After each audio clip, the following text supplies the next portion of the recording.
Big డిబేట్లోకి వెళ్తే ఈరోజు అంశం ఏంటంటే రావణ్కి 10 రోజుల కస్టడీ. సరే, పొన్నవాళ్ళు వచ్చారు, మాట్లాడారు. మనకి షేక్స్పియర్ ఆటకంలో ఒక డైలాగ్ ఉంటుంది, he has come, he has seen and he has gone. అతను వైసీపీ తరఫు వ్యక్తి కాదు, కానీ మేము వచ్చాం, వాదిస్తాం. మాకు తెలుసు అతనికి బెయిల్ రాదని, అలా బెయిల్ వస్తుందని ఏదో ఆశ చూపించేసి ఇది వాదించడానికి రాలేదు, బట్ మా వాదన వినిపించడానికి వచ్చానని చెప్పేసి ఆయన పొన్నవాళ్ళు అన్నారు. ముందుగా పొన్నవాళ్ళు ఏం మాట్లాడారు చూసి గెస్ట్ దగ్గరికి వెళ్ళాం. ఉపా కేసు పెట్టడం జరిగింది, తర్వాత పిటిషన్ ఫైల్ చేశారు, ఈరోజు ఆర్గ్యుమెంట్కి వచ్చింది. కానీ వారు ఈరోజు రాలేదు, ప్రాసిక్యూషన్ వారు ఈరోజు రాలేదు. నేను వచ్చినాను ఆర్గ్యుమెంట్ చెప్పడానికి ఈ రావణ్ తరఫున, ప్రాసిక్యూషన్ వారు స్టేట్ తరఫున ఆర్గ్యుమెంట్ చెప్పడానికి ఈరోజు రాలేదు. ఆ పరిస్థితిలో గౌరవ కోర్టు వారు మంగళవారం వాయిదా కమ్ బ్యాక్. పిటిషన్ వేశారు కదా, దాంట్లో నేను ఇవ్వకూడదని వాదన చెప్తున్నా. అందుకని ఖచ్చితంగా నేను హాఫ్ హార్టెడ్గా యుద్ధానికి రాలేదు, కోర్టుకు రాలేదు.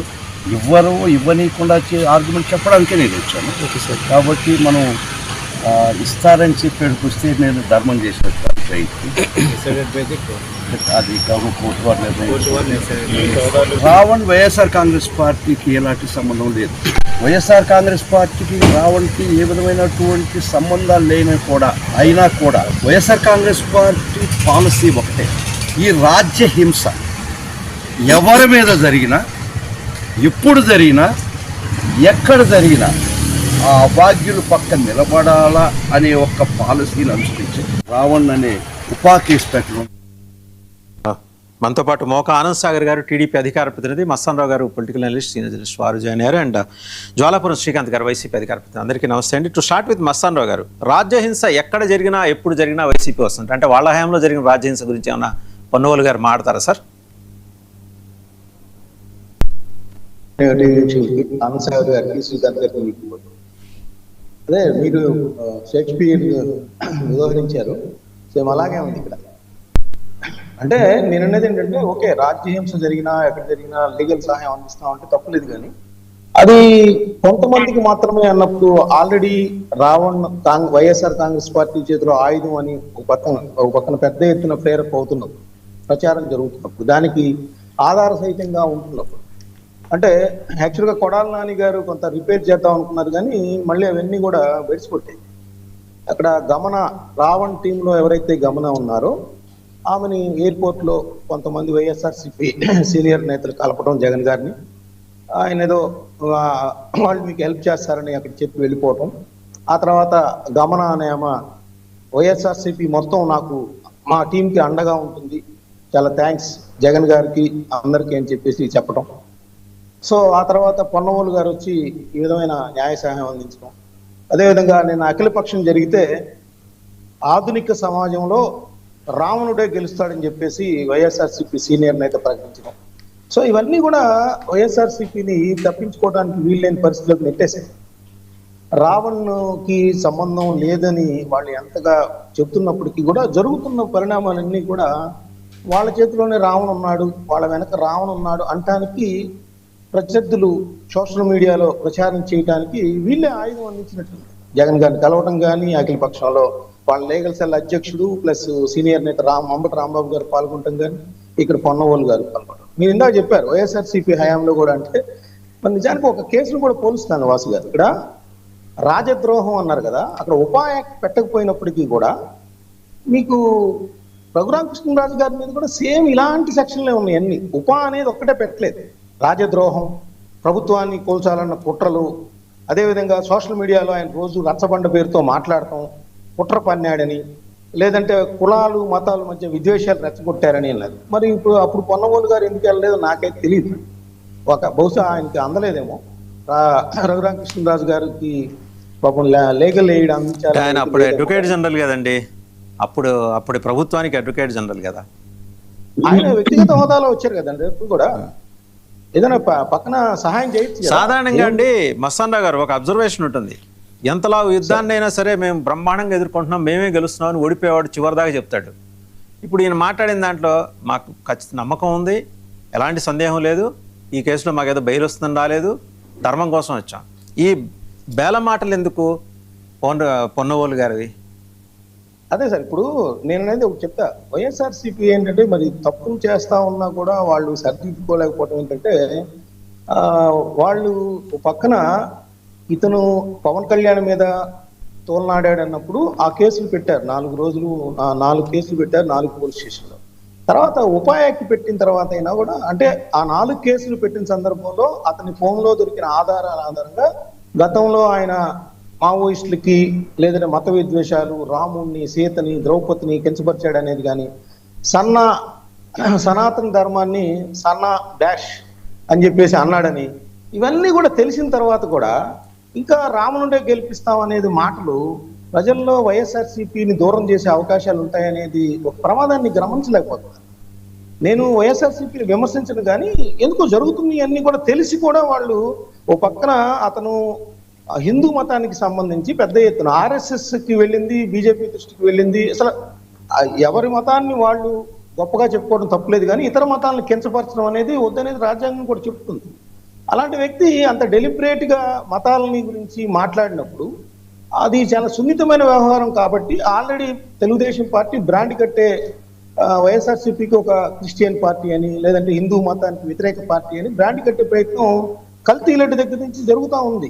అంటే అది పరిణామాలు సంభవిస్తున్నాయా లేకపోతే ఏంటి అనే తర్వాత మొత్తానికైతే ఆ విధమైన బ్రాండ్ కట్టే ప్రయత్నం ప్రత్యర్థి పార్టీలు చేస్తున్నప్పుడు వాళ్ళు ఎలర్ట్గా ఉండాల్సిన అవసరం ఉంది. సో అలా లేకుండా ఇంత డెలిబరేట్గా వచ్చి మేము సపోర్ట్ చేస్తాం. ఎందుకంటే అది జగన్ గారు ట్వీట్ చేయడం దగ్గర నుంచి ప్రారంభమైంది. జగన్ గారికి ట్వీట్ చేసేవాళ్ళు మరి అప్రమత్తంగా ఉన్నారో లేదో నాకు తెలియదు కానీ జగన్ గారు మేము రావణ్కి అండగా నిలబడతాం అని ఎప్పుడైతే ట్వీట్ చేశారో ఓహో వీళ్ళ వెనకాల రావణ్ టీం వెనకాల వీళ్ళు ఉన్నారు, వీళ్ళే కావాలని ఇవన్నీ చేపిస్తున్నారని తెలుగుదేశం పార్టీ ఈ రోజు అలా ముందుకు వెళ్తా ఉంది. సోషల్ మీడియాలో రోజు దాడి చేస్తున్న పరిస్థితి కూడా ఉంది. సో మరి దీని నుంచి ఎలా తప్పించుకుంటుంది వైఎస్ఆర్సీపీ అనేది లేదు. ఇప్పటికైతే పూర్తిగా మునిగిపోయిన పరిస్థితి. ఆయన కొడాలి నాని గారు వచ్చి గతంలో జగన్ గారిని కూడా తిట్టారు రావణ్ను, అవన్నీ ఇప్పుడు చెబుతున్నారు. మరి అప్పుడే ఎందుకు జగన్ గారు తిట్టినప్పుడు రాజద్రోహం కేసు కింద రఘురామకృష్ణరాజు గారి మీద పెట్టినప్పుడు అప్పుడు కూడా పెట్టచ్చు కదా, అలాంటివే ఉన్నాయి కదా. అలాంటి రావణ్ణే అప్పుడు గతంలో అధికారంలో ఉన్నప్పుడు ఆయన అధికారంలో ఉన్నప్పుడు చేసినప్పుడు ఎందుకు అతని మీద యాక్షన్ తీసుకోలేకపోయారు? అప్పుడే యాక్షన్ తీసుకుంటే ఇలాంటివన్నీ కూడా అతను చేసేవాడు కాదు కదా. సో ఇవన్నీ కూడా తేలాల్సిన అంశాలు. ప్రజల్లో అయితే ఇప్పుడు పెద్ద ఎత్తున చర్చ జరుగుతున్న అంశం. నేను ఎయిర్పోర్ట్ లో కలవడం కావచ్చు, అంబటి రాంబాబు గారు రావణుడే గెలవటం ఏంటండి నాకు అర్థం కాదు. అసలు ఆధునిక సమాజంలో రావణుడు గెలవటం ఏంటి నాకు అయితే అర్థం కాదు. ఒకటి ఎక్కడైనా మానవ హక్కులకి ఉల్లంఘన జరిగినప్పుడు మనందరం కూడా ఇప్పుడు మీరు కానీ నేను కానీ సాయికృష్ణ మర్డర్ జరిగినప్పుడు లాకప్ డెత్ జరిగినప్పుడు అందరం కూడా ప్రభుత్వాన్ని నిందించాం కదా, ప్రభుత్వం తప్పు చేసిందని ఇప్పటికీ చెప్తా ఉన్నాం ఆ విషయంలో. మరి ఇక్కడ ఇలాంటి ఒక మతాన్ని అంత డెలిబరేట్ గా చెప్పినప్పుడు ఇంకోటి కూడా సార్ ఇక్కడ జడ శ్రావణ్ కుమార్ గారు మరి వైఎస్ఆర్సీపీ క్లారిటీ ఇవ్వాలి. వాళ్ళు ఏమో సింగిల్ గా వెళ్తా ఉంటున్నారు, ఆయనేమో జగన్మోహన్ రెడ్డి గారితో కలిసి పనిచేస్తామని చెప్పి స్టేట్మెంట్ ఇచ్చేశారు. మరి ఆ పార్టీ జేబీఎం పార్టీతో పొత్తు పెట్టుకుంటుందంటే నాకు తెలియదు కానీ మళ్ళీ దాన్ని ఎవరు ఖండించిన పాపన కూడా లేదు. ఒకవేళ మేము జడశ్రవణ్ గారితో వెళ్ళాలి కదా. ఇప్పుడు వైఎస్ఆర్సీపీలో ఎలా ఉంటుంది, అధినేత దాకా అన్ని వెళ్ళవు. 7 అంచెలు 8 అంచెలు 9-10 కంచెలు ఉంటాయి. ఈ కంచెలన్నీ దూక్కుంటూ వెళ్ళాలి. అక్కడ ఆయన దాకా వెళ్ళాలంటే ఆ 2వ కంచె దగ్గర 3వ కంచె దగ్గర కత్తెరపడిపోద్ది. ఏం వెళ్తాయి ఆయన చదవరు, ఆయన చూడరు, ఎట్ట తెలుస్తాయి? మనం 1 సైడ్ కమ్యూనికేషన్ కదా. ఆయన చెబితే వింటమే కానీ ఎవరైనా చెబితే వినే పరిస్థితి ఆ పార్టీలో లేదు కదా. How come you expect Mastan Rao గారు? జడశ్రావణ్ కుమార్ గారికి వాళ్ళకి సంబంధాలు బాగానే ఉన్నాయని మనకు అర్థమవుతుంది. ఎందుకంటే అటు కొంతకాలం క్రితం జగన్ గారిని కలిశారు. అంబటి రాంబాబు గారి ఇంటి దగ్గర దాడి జరిగినప్పుడు ఆయనకు మోరల్ సపోర్ట్ గా ఉన్నారు. అంబటి రాంబాబు గారు కూడా జడశ్రావణ్ గారి ఇంటికి వెళ్ళి కూడా కలిసిన పరిస్థితి ఉంది. సో ఇవన్నీ జరుగుతున్నప్పుడు జడశ్రావణ్ గారు చేస్తున్న యాక్టివిటీస్ లో కూడా వైఎస్ఆర్సీపీకి కొంత సపోర్ట్ ఉన్నట్టుగా ప్రజలు అనుకునే అవకాశం ఉంది. ఎందుకంటే వాళ్ళు ఆ విధమైన ఒక అవగాహనతో వెళ్తున్నట్టుగా ఉంది. ఆయన కూడా గట్టిగా అడిగారు మొన్న, ఏంటి సార్ దళిత క్రైస్తవులు 40% ఓట్లలో మా దళిత క్రైస్తవులు కూడా ఉన్నాయి కదా, మీరేంటి రారా, మాకు అండగా నిలబడరా అని బహిరంగంగా ప్రశ్నించారు ఆయన. సో ఇవన్నీ కూడా వైఎస్ఆర్సీపీ క్లారిటీ ఇవ్వాలి, వైఎస్ఆర్సీపీ శ్రేణులకు ఇవ్వాలి, ప్రజలకు ఇవ్వాలి. ఆ రావణ వెనక ఉన్నారా లేదా అనేది ఆల్రెడీ మునిగిపోయింది. ఆల్రెడీ జగన్మోహన్ రెడ్డి గారి దగ్గర నుంచి సపోర్ట్ చేస్తున్నామని చెప్పేసేస్తున్నారు. సో ఇలాంటప్పుడు ఉపాయక్తి పెట్టడం తప్పు అనే వాదన కూడా రాష్ట్ర వ్యాప్తంగా వినిపిస్తా ఉంది. ఆయన ఏబి వెంకటేశ్వరరావు గారు చెప్పారు, లేకపోతే సిపిఐ వాళ్ళు స్టాండ్ తీసుకున్నారు. అంత కఠినమైన యాక్ట్ ఏంటి అనేది కూడా ఉంది. సో అది కోర్టు తేలుస్తుంది ఖచ్చితంగా. ఎందుకంటే ఇప్పుడు రఘురామకృష్ణరాజు గారి మీద రాజద్రోహం కేసు పెట్టినా, ఆయన వీడియోల్లో మాట్లాడారు, లేదా రోజు రచ్చబండ పెట్టారని అన్నా, ఈ రోజు మనకి ఇతని మీద ఉపాయం పెట్టారన్నా కూడా ఖచ్చితంగా కోర్టే నిర్ణయిస్తుంది కదా. వీళ్ళు తప్పుడు కేసులు పెట్టారంటే కోర్టు కూడా మందలించింది. ఎందుకు ఉపాయం పెట్టారు రావణ్ అనే వ్యక్తి మీద అనేది కూడా ఫేస్ చేయాల్సిన పరిస్థితి రాష్ట్ర ప్రభుత్వం మీద కూడా ఉంటుంది. రైట్. ఒకసారి మోకా ఆనంద్ సాగర్ గారి దగ్గరికి వెళ్దాం. ఆధునిక సమాజంలో రావణుడే గెలుస్తాడు. ఆనంద్ సాగర్ గారు, గెలుస్తాడా రావణుడే?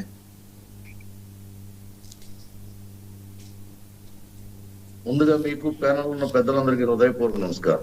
ఎప్పుడు గెలిచాడు సార్ రావణుడు? అప్పుడు గెలిచాడా త్రేతాయుగంలో? ఇప్పుడు గెలవడానికి ఆధునిక సమాజం అన్నారు, అందుకనే త్రేతాయుగం అన్నమాట అలా ఆధునిక సమాజంలో అన్నారు. కలియుగంలో రావణులు వస్తారు చస్తారు సార్. ఒక్కడు కాదు, అప్పుడు ఒక్కడే రావణుడు, వేలాది రావణులు, ఇప్పుడు లక్షలాది రావణులు, అందరూ రావణులే. రాముడు లేడిక్కడ. రాముడు మిగిలిన రాముడిని చంపడం కోసం పుట్టుకొస్తున్నటువంటి పుట్టగొడుగులు లాంటి రావణులు ఈ సమాజాన్ని ఏదో విభజించి చీల్చి చెండాడాలనుకుని కుట్ర చేస్తున్నారు, కుతంత్రాలు చేస్తున్నారు, ఏవేవో ముసుగులు తగిలించుకొని. ప్రజలు మీరు అన్నారు ఇప్పుడు ఆధునిక యుగం అన్నారు. ఎస్, ఆధునిక యుగం అరిచేతిలో ప్రపంచం ఉంది, వేళ గుప్పిట్లో ఉంది. ఇంత టెక్నాలజీ పెరిగిపోయిన ఈ రోజుల్లో ఇటువంటి దొంగలను పట్టుకోవడం, చీడ పురుగులను పట్టుకోవడం, సమాజం మీద కుట్ర చేసే వాళ్ళని శిక్షించడం చాలా సింపుల్. అందుకే అతని చిట్టంతా బయటపడింది, అతని కేర్ ఆఫ్ అడ్రస్ బయటపడింది, అతని మూలాలు బయటకు వచ్చినాయి. ఆ ముసుగు వెనకాల ఉన్నటువంటి ఆ అడ్రస్ అంతా కూడా ప్రజల ముందుకు వచ్చింది. ఇప్పుడు ఏమంటారు? ఇప్పుడు ప్రశ్న అనేది మీకు తెలుసు, అది భాగవతంలో ఒక పెద్ద విషయం. అది పోతరామాత్యుడు ప్రశ్న దాని గురించి పెద్ద కొన్ని అధ్యాయాలు రాశాడు భాగవతం. అది షిరిడి సాయిబాబా చరిత్రలో కూడా ప్రస్తావనకు వచ్చింది. ప్రశ్న, పరిప్రశ్న రెండు ఉంటాయి సార్. అలాగే మన యొక్క భాష ప్రయోగంలో కూడా వ్యాకరణం సరిగ్గా తెలిసి ఉండాలి. సకలము అంటే సమస్తము అని అర్థం, శకలము అంటే మొక్క అని అర్థం. నువ్వు ప్రశ్నిస్తున్నావు, పవన్ కళ్యాణ్ గారితో పోల్చుకుని ప్రశ్నిస్తున్నావు. ఆయన ప్రశ్న దేనికి సంధించాడు? ఆయన ఒక రాజకీయ పార్టీ పెట్టుకుని రాజ్యాధికార లక్ష్యంగా నరేష్ ఒక ట్వీట్ చేశారండి, యాక్టర్, సీనియర్ యాక్టర్ నరేష్. ఆయన ఏమంటాడంటే ఒక అప్రహెన్షన్ ఆయనకి, క్రైస్తవ ఈ మిషనరీలు చాప కింద నీరులాగా చొచ్చుకుంటూ వస్తున్నాయి. మొన్న తమిళనాడులో విజయ్ జోసెఫ్ ఎలా తన గెలుపుని ఒడిచి పట్టుకున్నాడో ఈ రోజున, అంటే దీని కంటిన్యూషన్ ట్వీట్లో కూడా వేసాడు ఆయన, ఈ రోజున ఈ ప్రశ్నారావణ్ రూపంలో జడా శ్రావణ్ అండ్ ఆయన బృందం అంతా కలిసి ఒక ప్రియాంబుల్ సెట్ చేస్తున్నారు, ఒక పీఠిక రాస్తున్నారు. రేపొద్దున ఆంధ్రప్రదేశ్లో కూడా క్రైస్తవ మిషనరీల ఆధ్వర్యంలో మరి ఎన్నికలు గెలిచి క్రైస్తవ సామ్రాజ్యాన్ని ఏర్పాటు చేసే, క్రైస్తవ రాజ్యాన్ని ఏర్పాటు చేసే ఒక ప్రయత్నం జరుగుతోందనేది ఆయన సందేహం. దాంట్లో నిజం ఉండొచ్చు, ఉండకపోవచ్చు.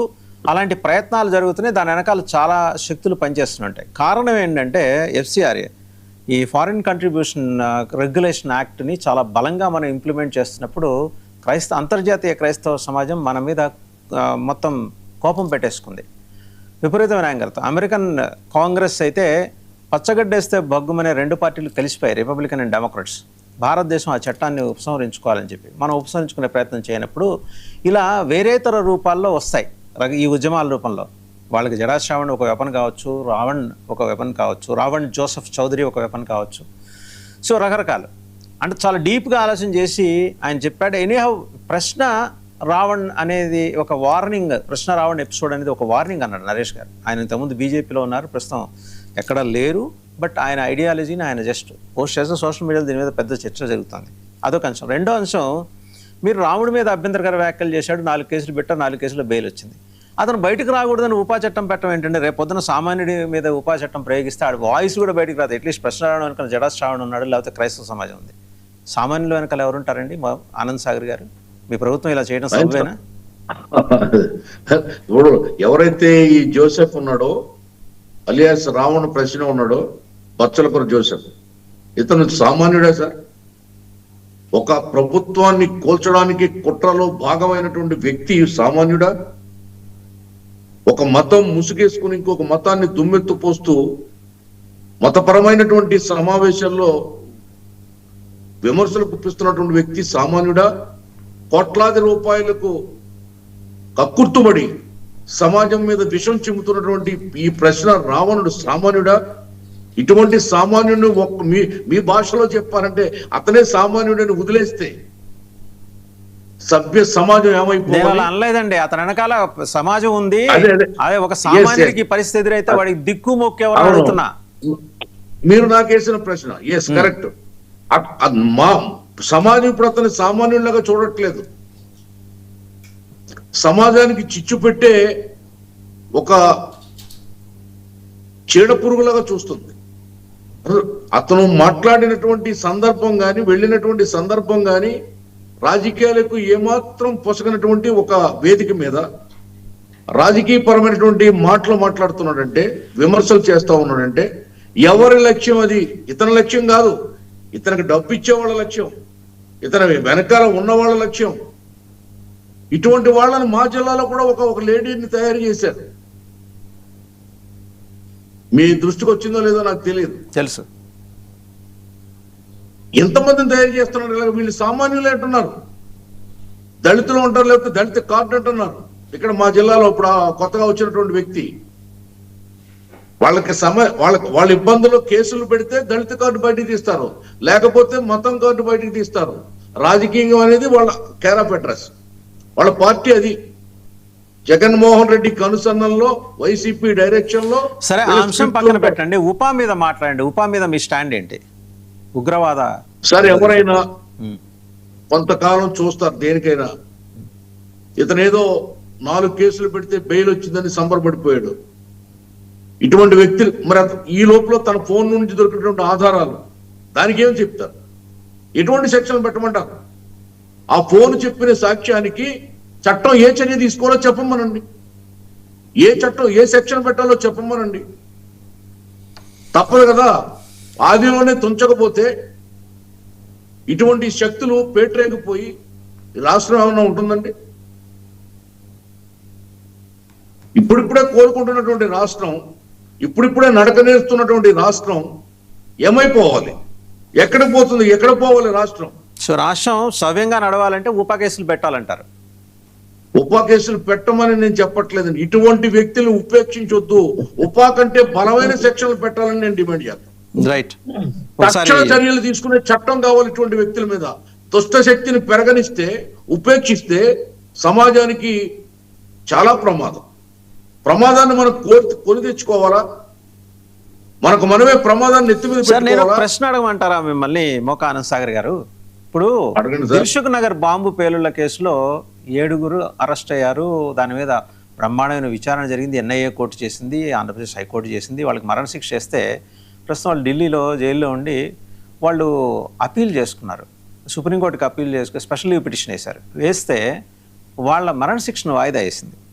అంతకన్నా పెద్ద నేరమా రావణ్ చేసింది? రావణ్ ఇక్కడే పుట్టాడు, ఈ దేశంలోనే ఈ గడ్డ మీద పుట్టాడు. సో తెలుసో తెలియకో మతదోషం చేశాడు, పక్కన పెట్టాడు. రెండోది, మీకు ఇంకొక కేసులో అయితే అఖ్తర్ అని ఒక ఉగ్రవాది, అతనికి కన్వీనియంట్గా అతను వాదించడం కోసం చెప్పేసి సుప్రీంకోర్టులో లాయర్లుని ప్రభుత్వమే నియమించింది. ఇక మూడో అంశం వచ్చేప్పటికీ కసబ్ విషయం తెలుసు. 4 ఏళ్ళు మేపారాడిని, 26 కోట్లు ఖర్చు అయింది మొత్తం. వాడిని కలవటానికి ఒక సెల్ నుంచి ఇంకో సెల్లోకి తీసుకొని బయటకు వస్తే గొడవ అవుతుందని చెప్పి ఆ సెల్ నుంచి సొరంగం తవ్వి ఇంకో సెల్లోకి వెళ్ళారు. ఇంత ప్రయాసపడ్డారు. వాడికన్నా పెద్ద నేరస్తుడా ఎవరు? ఈ రావణ్. నేను రావణ్ని వెనకేసుకు రావట్లే, నేను చెప్తున్నది ఏంటంటే కంపారిజన్ తీసుకొస్తున్నా, మళ్ళీ చెబుతున్నా, మీరు వెంబడి ఆ మాట అంటారని చెబుతున్నా. అతనికన్నా పెద్ద, వాళ్ళందరికన్నా పెద్ద నేరస్తుడా? అదే సార్, ఇప్పుడు పొన్నవోలు గారు మాట్లాడినప్పుడు ఏం మాట్లాడాడు ఆయన? రాజ్యహింస అంటున్నాడు ఆంధ్రప్రదేశ్. రాజ్యహింస నేను మాట్లాడుతున్నట్టు రాజ్యాన్ని అస్థిరపాలు చేసే కుట్ర వైసీపీలో ఇటువంటి వ్యక్తుల్ని మేపి వాళ్ళు తయారు చేస్తున్నారు. రాజ్యాన్ని కూల్చే కుట్ర ఇది. దానికి మతాన్ని వాడుకుంటున్నారు. దయచేసి ఆలోచించారు. ఇక్కడ కోట్లాది మంది మనోభావాలను దెబ్బ కొట్టే ఒక అంశాన్ని తీసుకుంటున్నారు. పూర్వం మన ఉమ్మడి రాష్ట్రంలో కేవలం చార్మినార్ దగ్గర పాత బస్తీలో మాత్రమే మత ఘర్షణలకి అడ్డాగా ఉండేది. ఈవేళ విభజిత ఆంధ్రప్రదేశ్ లో ప్రతి జిల్లాలో, ప్రతి మండలంలో, ప్రతి గ్రామంలో ఇటువంటి రావణులు పుట్టుకొస్తున్నారు. ఎక్కడి నుంచి 2 ఏళ్ల నుంచి మీరే పరిపాలన చేస్తున్నారు కదా, ఐడెంటిఫై చేయలేదా రావణుల్ని? అదే సార్ చేశాం కదా, మరి పట్టుకున్నాం కదా, పెట్టాం కదా. మరి పెడితే మళ్ళీ పెడితే ఈ సెక్షన్ పెడతారా అంటారు.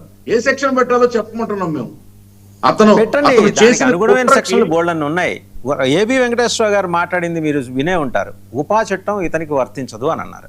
ఆయన ఒక సీనియర్ మోస్ట్ కాప్, 35 ఏళ్ళు సర్వీస్లో ఉన్నారు, మాజీ DGP, and is a well known figure personality. And ఆయన మాటకి ఇట్ క్యారీస్ వెయిట్, ఆయన మాటకి వెయిట్ ఉంటుంది. ఎందుకంటే చట్టం గురించి సమగ్రంగా అవగాహన ఉన్న వ్యక్తి వారు మాట్లాడారు కదా ఉపా చట్టం ఇతనికి వర్తించదని. అంటే మాకు ఏబి ప్రమాణం కాదంటారు. ఒకటి రావణ్కి ఏ చట్టం వర్తిస్తుంది అనేది కోర్టు తేల్చాలి. ఒక రిటైర్డ్ ఐపీఎస్ అధికారో లేకపోతే నాలాంటి ఒక చోటా మోటా పొలిటీషియన్ చెప్పే అంశం కాదు ఇది. ఎందుకు ఒక ప్రభుత్వం, ఒక రాష్ట్రాన్ని పరిపాలించే ప్రభుత్వం అతని మీద ఉపా పెట్టిందో కోర్టు చెప్తుంది. అప్పటి వరకు మనం వేచి ఉండాలి, తప్పదు. రైట్. ఒకసారి శ్రీకాంత్ గారి దగ్గరికి వెళ్దాం. ఈ యుద్ధం ఖచ్చితంగా మనం ఓడిపోతాం, పర్లేదు, మన సైన్యం సర్వం సిద్ధంగా ఉంది, కానీ వెళ్ళి యుద్ధం చేయలేం, ఓడిపోతాం, కానీ ధర్మం కలవాలి. ఏంటంటే ఇంత కాంట్రాస్ట్ మాటలు పొన్నోలు గారు అక్కడికి వచ్చి మాట్లాడింది? డబల్ నైట్ టీవీ వీక్షకులకు, మీకు ప్యానల్లో ఉన్న పెద్దలకి అందరికీ కూడా శుభోదయం. వసుదేవన్ గారు, ఎవరైతే ఈ ప్రశ్న రావణ్ చౌదరి ఉన్నాడో, ఈ ప్రశ్న రావణ్ చౌదరిని మేమేమి వైఎస్ఆర్ కాంగ్రెస్ పార్టీ వెనక వేస్తుందని ఎప్పుడూ చెప్పలేదు, ఎవరూ చెప్పలేదు. బాగా గుర్తుపెట్టుకోవాలి. ఎందుకంటే హిందూ దేవతల దూషణ, సనాతన ధర్మం, హిందూ దేవతలతో పాటు రామాయణం, మహాభారతం ఇతిహాసాలపై అవమానకరంగా మాట్లాడాడు. ఎప్పుడు మాట్లాడాడు? గతంలో 25,000 ప్రభుత్వం వచ్చినప్పటి నుంచి మాట్లాడుతూనే వస్తున్నాడు ఈ రావణ్ చౌదరి అనే అతను. అదేవిధంగా కుల మతాలకు, విద్వేషాలకు ప్రయత్నాలు చేస్తూ యూట్యూబుల్లో మతపరమైన విద్వేషాలు చెందేటట్టుగా కూడా మాట్లాడుతున్నాడు ఈ రావణ్ చౌదరి. ఎప్పటి నుంచి? 25,000 ప్రభుత్వం వచ్చినప్పటి నుంచి చేస్తున్నాడు. అదేవిధంగా గతంలో కూడా చాలా సార్లు మాట్లాడుకుంటూ వస్తున్నాడు, చేస్తున్నాడు. కానీ ఈ వైఎస్ఆర్ కాంగ్రెస్ పార్టీ, జగన్మోహన్ రెడ్డి గారు కానీ, మరి మా నాయకులు కానీ ఎవ్వరూ కూడా మాకు ఎటువంటి సంబంధము లేదు. రావణ్ వైఎస్ఆర్ కాంగ్రెస్ పార్టీ కాదు. వైఎస్ఆర్ కాంగ్రెస్ పార్టీ నాయకులు కానీ, వైఎస్ఆర్ కాంగ్రెస్ పార్టీ కార్యకర్తలు కానీ వస్తేనే మేము ప్రశ్నించము. రాష్ట్రంలో ఎవరికి అన్యాయం జరిగినా మీరు చట్టబద్ధంగా తీసుకుంటే మేమేం మాట్లాడ్డాం. మీరు గతంలో ఒక మాట అన్నారు, ఇప్పుడు పొన్నవోలు గారు కానీ ఇంకొకరు కానీ గతంలో జరిగిన వైఎస్ఆర్ కాంగ్రెస్ పార్టీలో జరిగిన దీనిలకు మాట్లాడతారా అని. ఎందుకు వీళ్ళకి ఆ రోజు అవకాశం ఇవ్వలేదు? చట్టబద్ధంగా మేము చట్టబద్ధంగా చేశాం కాబట్టి వీళ్ళ నోటులో మాట లేదు ఏది మాట్లాడడానికి. ఒకవేళ అట్లా చేసి ఉండింటే వీళ్ళు అసమర్థుల కిందే లెక్క. మేము ఒకవేళ చట్టాన్ని చేతిలోకి తీసుకొని ఏదన్నా చేసి ఉండింటే వీళ్ళు మాట్లాడలేదంటే టీడీపీ పార్టీ కానీ కూటమి కానీ అసమర్థుల కింద లెక్క. అంటే వీళ్ళు ప్రజాపక్షాన లేరు అనే దాని కింద పరిగణలోకి తీసుకోవచ్చు. కానీ మేము ఎప్పుడు ఏది కూడా చట్టాన్ని చేతిలోకి తీసుకోకుండా ఏది మీద ఎవరి కేసులు పెట్టాలి, దాని వరకు ఎంతకు తగువ అనేది మాత్రమే పెట్టుకుంటూ వచ్చాం. కాబట్టే వీళ్ళకు ప్రశ్నించేదానికి హక్కు లేకుండా పోయింది అక్కడ అనేది గుర్తుపెట్టుకోవాలి. ఈ రోజు మనం చూసుకుంటూ వస్తున్నాం. విజయవాడలో జరిగిన కృష్ణ ఇది కానీ ప్రశ్నించాం. ఎందుకంటే ఆ శవం లేదు, తల్లి ఆవేదన చూసి ప్రశ్నించాం. ఈ రోజు మళ్ళీ ఇంకొకటి అబ్బాయి క్రాంతి కుమార్, అబ్బాయి ఏం వైఎస్ఆర్ కాంగ్రెస్ పార్టీ కాదు, ఈ కృష్ణ అనే తన పతను జనసేన పార్టీ, వీళ్ళ పార్టీ కోసం కూటమి కోసం వర్క్ చేశాడు. కానీ ప్రశ్నించాం. ఎందుకు? ప్రజాస్వామ్యానికి విఘాతకులు ఈ ఇది కూటమి ప్రభుత్వంలో. కాబట్టి వైఎస్ఆర్ కాంగ్రెస్ పార్టీ ప్రశ్నిస్తాంది. తప్పేముందండి దీంట్లో? వీళ్ళు ఏ కార్యక్రమం చేసినా, ఇప్పుడు సుగాలి ప్రీతి గురించి చెప్పారు. సుగాలి ప్రీతి ఆ రోజు వీళ్ళు అన్యాయం చేశారు, మాట చెప్పారు, మడమ తిప్పారు, ఏమి చేయలేదు. కాబట్టి ప్రశ్నిస్తున్నాం. మేము ప్రజల గొంతుకను మా గొంతుకుగా వారికి జరిగిన అన్యాయాన్ని మాట్లాడడంలో ప్రజాస్వామ్యంలో ఏ తప్పు లేదు. కాకపోతే శిక్షలు పడాలి. ఎవరు తప్పు చేసినా వదిలే ప్రసక్తి ఉండకూడదు. అటువంటి ఉంటే వీళ్ళు ప్రభుత్వాన్ని నడపలేదానికి అసమర్థులు అని చెప్పచ్చు. కానీ ఇంతకుముందు గతంలో మీరు చెప్పినట్టు డీజీపీ గారు దీనికి వర్తిస్తుందా లేదా? దీనికి వర్తించదు. గతంలో ఇతను ఈ రావణ్ చౌదరి అనేతను తెలుగుదేశం కోసమే పనిచేశాడు. రావణ్ చౌదరి తెలుగుదేశం కోసమే పనిచేశాడు. గతంలో అన్ని దాలను విమర్శించాడు, చేశాడు ఈ రావణ్ చౌదరి. కానీ మేము ఎప్పుడు కూడా వారిని మేము మాట్లాడలేదు. వీళ్ళే వాళ్ళు వెనకేసుకొని వచ్చుకుంటున్నారు, మాట్లాడిచ్చారు. కానీ ఈ రోజు ఎందుకు వీళ్ళు ఉపా చట్టానికి పోయారు అంటే, గతంలో దేవుళ్ళను దూషిస్తే, హిందువులను దూషిస్తే వీళ్ళు పట్టించుకోరు. కానీ వీళ్ళు పర్సనల్ గా ఎప్పుడైతే చంద్రబాబు నాయుడును, ఎప్పుడైతే పవన్ కళ్యాణ్ గారిని మాట్లాడారో అప్పుడు వీళ్ళకి ప్రజాస్వామ్యం గుర్తొచ్చింది. అంటే ఎక్కడికి పోతున్నాము? ఇది కక్ష సాధింపు కాదా? ఇది రెడ్ బుక్ రాజ్యాంగం కాదా? ఇది మనం ఎక్కడికి పోతున్నాం అనేది ఆలోచించాలి. వీళ్ళు అది ఆలోచించకుండా ఏదంటే ఇది మాట్లాడుతూ, ఏ కార్యక్రమాలంటే అవి మనకు దీనికి ప్రజాస్వామ్య బద్ధంగా చేస్తే మాట్లాడడంలో తప్పేముంది సార్? దీన్ని మీరు కూడా ప్రశ్నిస్తారు, మీరు కూడా అంటే మీరు వాళ్ళ గొంతుకుగా ప్రశ్నించారు కాదనుకోకండి.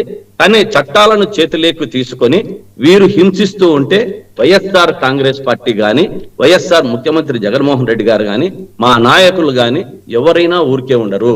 కాబట్టి చట్టాలను ఎంతవరకు తీసుకోవాలో అంతవరకు, వారికి ఏ శిక్ష వేయాలో ఆ శిక్ష వేయాలి.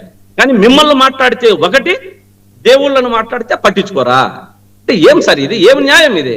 దేవుళ్ళకు ఒక న్యాయము, మీకు ఒక న్యాయమా? అంటే మీ వరకు దేవుళ్ళను మాట్లాడినప్పుడే ఇతన్ని శిక్షించి, మతాన్ని మాట్లాడినప్పుడే శిక్షించి, ఆ రోజు ఎక్కడైనా కూర్చోబెట్టింటే ఎవరు ప్రశ్నిస్తారు? ఈ రోజు మీ వరకు వచ్చేదా? మిమ్మల్ని మాట్లాడే వరకు వచ్చేదా? ఇది రాదు కదా. అంటే దీంట్లో ఆంతర్యం ఏమి గుర్తుపెట్టుకోవాలి అంటే, వాళ్ళ వరకు బయటి వాడిని ఏదైనా మాట్లాడచ్చు, వాళ్ళకి సపోర్ట్ చేసి మాట్లాడచ్చు. ఎప్పుడైతే వాళ్ళకు సపోర్ట్ వదిలి బయటకు వచ్చి మాట్లాడితే వీళ్లకు అన్ని గుర్తొస్తాయి. ఉపా చట్టాలు గుర్తొస్తాయి, ఇంకొకటి గుర్తొస్తాయి, ఏదైనా గుర్తొస్తాయి. కానీ గతంలో కూడా వీళ్ళు మనం మాట్లాడుకుంటూ పోతే వీళ్ళు దేవుళ్ళను పట్టించుకునే పరిస్థితి లేదు. వీళ్ళు నిజంగా మతము గాని వీరికి పట్టదండి. పట్టింటే చంద్రబాబు నాయుడు గారు ఈ రోజు చూస్తున్నాం, పవన్ కళ్యాణ్ గారు అయోధ్యలో జరిగిన హుండీ లెప్పి గురించి ఏదన్నా మాట్లాడుతున్నారా? ఆ రోజు అయోధ్యకు లడ్డు పోతే ఏం మాట్లాడారు? అబ్బబ్బబ్బబ్బబ్బబ్బా, దాంట్లో ఏమీ కలవకపోయినా, ఏమీ చెయ్యకపోయినా పాదయాత్రలు, మెట్లు గడగడాలు ఇవన్నీ చేశారు. కాబట్టి ఇటువంటి దాంట్లో సమాన చట్టాలు ఉండాలి ప్రతి ఒక్కరికి. మీకైనా తన దాకా ఊరికే వస్తే కాదు, మీరు కూడా ఇవి గమనించుకోవాలి, గమనించుకొని మాట్లాడాలి. ఇప్పుడు దీని వెనుక సూత్రధారులు, పాత్రధారులు ఎవరు ఉండేది తెలియాలి. ఎందుకు మాట్లాడాడు, ఎవరు జడాశ్రావని మాట్లాడారా, లేకుంటే ఇంకొకరు మాట్లాడారా, ఎందుకు మాట్లాడుతున్నారు, ఈ హిందూయిజాన్ని గాని ఇది గాని ఎందుకు మాట్లాడుతున్నారు అనేది మీ చేతిలో ఉంది ప్రభుత్వం. దాన్ని మీరు వదిలిపెట్టేసి ఎప్పుడంటే ఎప్పుడు మిమ్మల్ని మాట్లాడినప్పుడే బయటకు వచ్చేది తగదు. ప్రజలంతా కూడా చూస్తున్నారు, బాగా గమనిస్తున్నారు. మేము అందరికీ తెలుసు. ప్రజలు ఈ రావణ్ చౌదరి అనేటువంటి అతను ఎప్పుడైతే దేవుళ్లను మాట్లాడినప్పుడు పట్టించుకోలేదు, వీళ్లను ఎప్పుడైతే టార్గెట్ చేసి మాట్లాడాడో అప్పుడే మీరు ముందుకొచ్చి లేని చట్టాలంతా అతని మీద ప్రయోగిస్తున్నారు అన్నది ప్రజలంతా గమనిస్తున్నారు. ఇది ప్రజాస్వామ్యానికి విఘాతకం అంటున్నాం. కానీ మేము ఎప్పుడు శిక్షించాల్సిండేదే, శిక్షార్హత ఉన్నవాడు ఏ శిక్ష పడాలో ఆ శిక్ష పడాలి. ఇంకొకటి చెప్పాడు, కోర్టు నిర్ణయిస్తాయి. మన ఈయన మాట్లాడుతూ కోర్టు ఏం నిర్ణయిస్తాయి? చట్టంలో మీరు ఏదైతే కేసులు పెట్టుకుంటా పోతున్నారో దానిని పరిశీలిస్తాయి. కానీ మీరు ఇక్కడ చట్టంలో మీరు పెట్టే కేసులే సరిగ్గా లేవే. ఇంకా మీరు ఈ ఆధారాలకు తగ్గట్టుగా కోర్టు తగిన న్యాయం చేస్తుందని, కోర్టు న్యాయస్థానంలో మనకు న్యాయం జరుగుతుందని ప్రతి ఒక్కరూ ఆశిస్తాం. కానీ మీరు కోర్టును కూడా డైవర్ట్ చేస్తున్నారు, కోర్టుకు అబద్ధపు సాక్ష్యాలు ఇస్తున్నారు. ఎందుకంటే మనం కృష్ణా విషయంలో చూసాం, ఆ క్రాంతి విషయంలో చూస్తాం. ఈ రోజుకు దిగుతుందా? కోర్టు వారు ఏం చేస్తారు? పోలీసులు గాని ఇక్కడ పోలీసులే చంపుతారు, పోలీసులే దాన్ని విచారిస్తారు, పోలీసులే దాన్ని తీసుకొని పోతారు. ఇవన్నీ సరే గాని, సరే రావణ్తో మీకు సంబంధం లేదు, దళిత చౌదరితో ఏమండి రావణ్ చౌదరితో మాకు సంబంధం, ఆయనతోటి చౌదరి గారితో మీకు సంబంధం లేదు. నేను అనేది ఏంటంటే, ఇప్పుడు ఏలూరులో దళిత క్రైస్తవ సభ పెట్టుకున్నారు. పాపం జడా శ్రావణ్ గారు వాళ్ళని చాలా మందిని పిలిచే పాస్టర్లు వచ్చారు. వాళ్ళ బాధ ఏదో వాళ్ళు గోడేదో వాళ్ళు వెళ్ళబోసుకున్నారు. పాస్టర్లకి ఏదో అన్యాయం జరుగుతుంది, ఈ కొత్త చట్టంతో ఇబ్బంది అవుతుంది, ఏదో మాట్లాడుకున్నారు. ఆ సభ వాళ్ళు పెట్టుకుంటే మీ సోషల్ మీడియాకి అక్కడ ఏంటండి పని? ఒకటి సార్, మీడియా అంటే మీరే ఉంటారు, మీరు ఉన్నారు. సోషల్ మీడియాకి ఏంటి పని అని అడిగాను. వైఎస్ఆర్సీపీ పార్టీ సోషల్ మీడియాకి ఏంటి పని? మీడియా అందరూ ఏదైనా మీడియా వాళ్ళు సెన్సేషనల్ జరుగుతా ఉంటే ప్రతి ఒక్కరూ కూడా పోయి మేము ముందేసుకోవాలా, మేము ముందేయాలా, మా ఛానల్కి కానీ మా టీవీకి కానీ ఇంకొక దానికి కానీ పేరు రావాలా అని అనుకుంటారు. దానికి తప్పేముంది? మీరేమని చేస్తున్నారంటే జర్నలిజాన్నే గొంతు పిసుకలా అని చూస్తున్నారు. మీ మాటల్లో నాకు అర్థమవుతుంది. మీరు కూడా జర్నలిజంలో ఉన్నారు కదా, దీనికి తప్పేంటి అంటున్నా నేను. అడిగిన ప్రశ్న వేరు, మీరు చెప్తున్నది వేరు. సోషల్ మీడియాకి ఏంటి పని?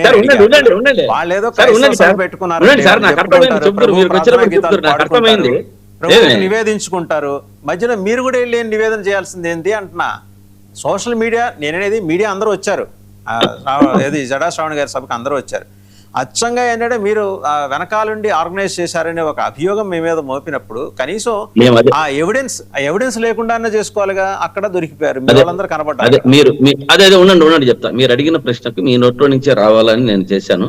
ఎంతసేపు ఉన్నా కూడా దీన్ని ప్రభుత్వం విఫలం, శాంతి భద్రతలో విషయం విఫలం, చట్టంలో ఏదైతే లా అండ్ ఆర్డర్ ఉందో దాంట్లో విఫలం, ప్రభుత్వం విఫలం చెందింది. హోంశాఖ మంత్రి గారు నా చేతిలో ఏం లేదంటారు, పవన్ కళ్యాణ్ గారు ఎంతసేపు ఉన్న హోంశాఖ నా చేతికి ఇమ్మంటారు, లా అండ్ ఆర్డర్ నోటే చంద్రబాబు నాయుడు గారు దీన్ని పట్టించుకోరు. దీంట్లో పోలీసు వ్యవస్థ నిర్వీర్యమైంది రాష్ట్రంలో.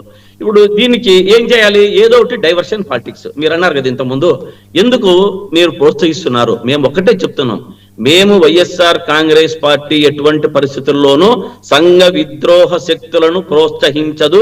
మేము అక్కడ చేస్తున్నటువంటి కార్యక్రమాలకు కానీ మాకు ఎటువంటి సంబంధం లేదు. వారు ఇప్పుడు జరిగినటువంటి ఈ అబ్బాయి మన రావణ్ చౌదరికి కానీ, మరి వచ్చి కృష్ణాకి కానీ, మరి వచ్చి క్రాంతికి కానీ, మళ్ళీ సుగాలి ప్రీతికి కానీ, మా పార్టీకి కానీ ఏది సంబంధం లేదు. ఏ సామాన్యమైన మానవునికి కూడా అన్యాయం జరిగితే హక్కు మీరు ఎంతమందికి అన్యాయం జరిగితే ఎప్పుడెప్పుడు తెర మీదకి వచ్చి వాళ్ళ కోసం న్యాయం కోసం ఎలా పోరాడారో మళ్ళీ మాట్లాడుకుందాం. ఒకసారి మస్తాన్ రావు గారి దగ్గర. మస్తాన్ రావు గారు, నాకు నరేష్ మాటల్లో కొంత లాజిక్ కనిపిస్తుందండి. ఎందుకంటే క్రైస్తవ మిషనరీలు విజయ్ భుజం మించి తమిళనాడులో ఎలా